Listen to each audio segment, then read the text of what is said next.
Hi there, everybody. Welcome back. Are you ready for another story? I know I am. Today's book is going to be super fun. It's called Mr. Noisy. What? You know that's going to be a fun book. Oh, let's get started. Hey there, Mr. Noisy. Mr. Noisy was a very, very noisy person indeed. For example, if Mr. Noisy was reading this story to you, he'd be shouting at the top of his voice. You could hear it 100 miles away.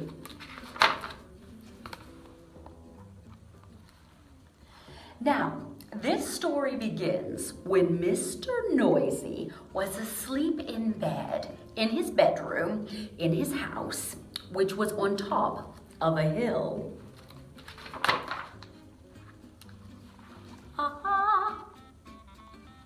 He was snoring. And as you can well imagine, when Mr. Noisy snored, that was a snore worth hearing. It sounded more like a herd of elephants than a snore.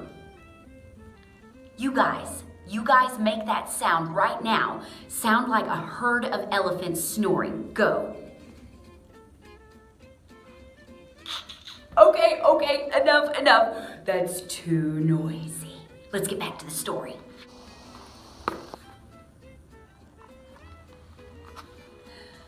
Then, Mr. Noisy's alarm clock went off. Mr. Noisy's alarm clock sounds like no other alarm clock in the world. It sounds more like a fire engine. Ooh. Mr. Noisy woke up. And so too did all the people who lived in Wobbleville, which is at the bottom of Mr. Noisy's hill. Uh-oh.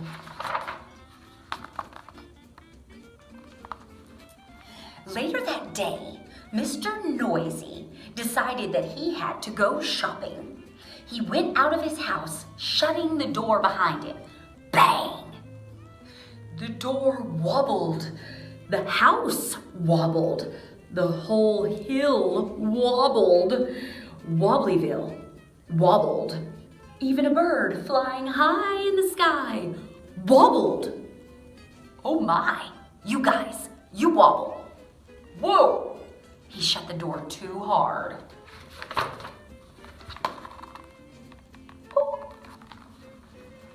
Then Mr. Noisy walked down the hill.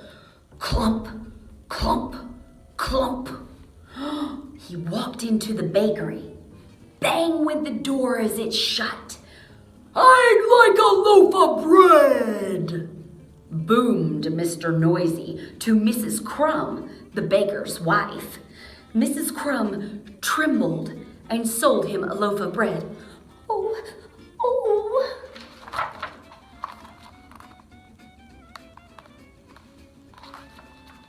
Then Mr. Noisy walked along the streets to the butcher shop.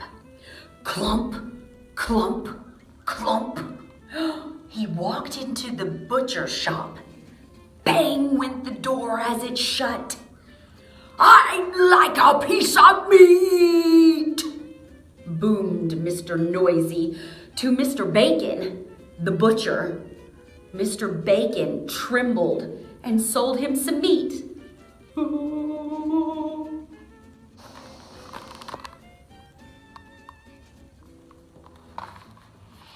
Afterwards, Mrs. Crumb met Mr. Bacon in the street. We really must do something about Mr. Noisy being so noisy, she said. "Absolutely," replied Mr. Bacon. "But what?"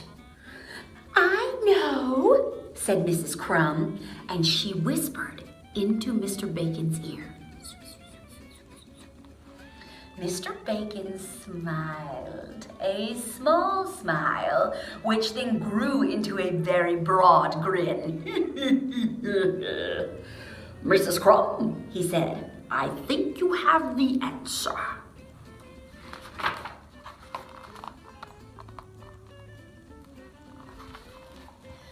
The following day, Mr. Noisy went shopping in Wobblyville again. Clump, clump, clump. He went into Mrs. Crumb's shop. I'd like a loaf of bread, he boomed. Sorry, what did you say?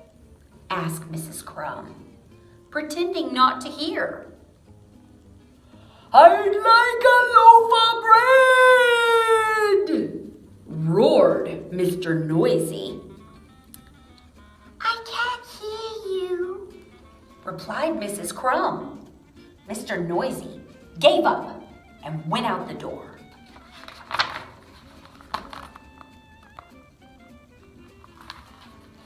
Mr. Noisy went into Mr. Bacon's shop. I'd like a piece of meat, he boomed. Mr. Bacon pretended not to notice. I'd like a piece of meat! A piece of meat! Mr. Noisy shouted. Did you say something? Asked Mr. Bacon. I said I'd like a piece of meat! Roared Mr. Noisy. Pardon? Said Mr. Bacon. Mr. Noisy gave up and went home. He went to bed that night, hungry.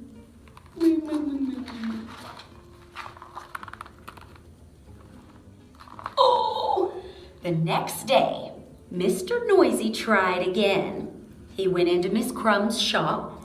I'd like a loaf of bread, he boomed. A what? Asked Miss Crumb. Mr. Noisy started shouting at the top of his voice. A loaf of... And then he stopped. And then he thought. And then he said quietly, I'd like a loaf of bread, please, Mrs. Crumb. Well, certainly, she said with a smile.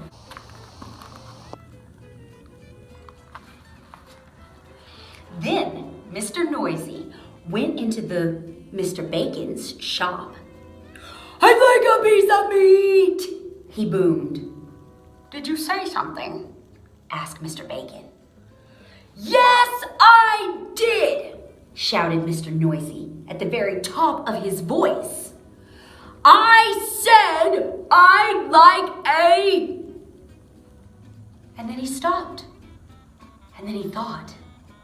And then he said quietly, I'd like a piece of meat, please. Mr. Bacon smiled. My pleasure, he said.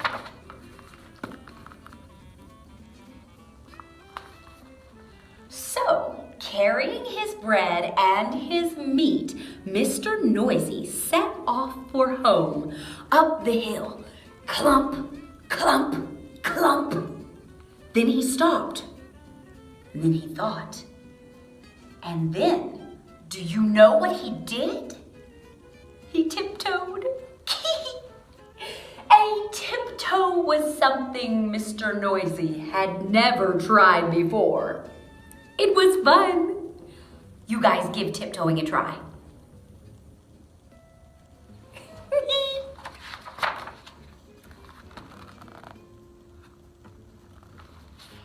Mr. Noisy arrived at his front door, started to open it, and then he stopped.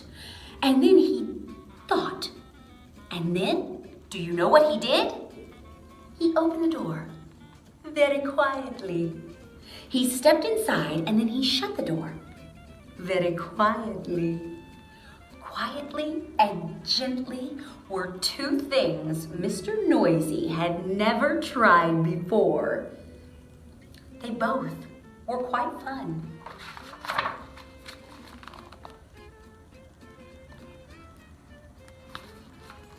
And do you know something? From then on, Mr. Noisy wasn't anything like he used to be. And do you know something else? The people of Wobblyville were delighted, especially Mrs. Crumb and Mr. Bacon. And do you know something else? Mr. Noisy has learned how to whisper. Can you whisper? Whisper the end. The end.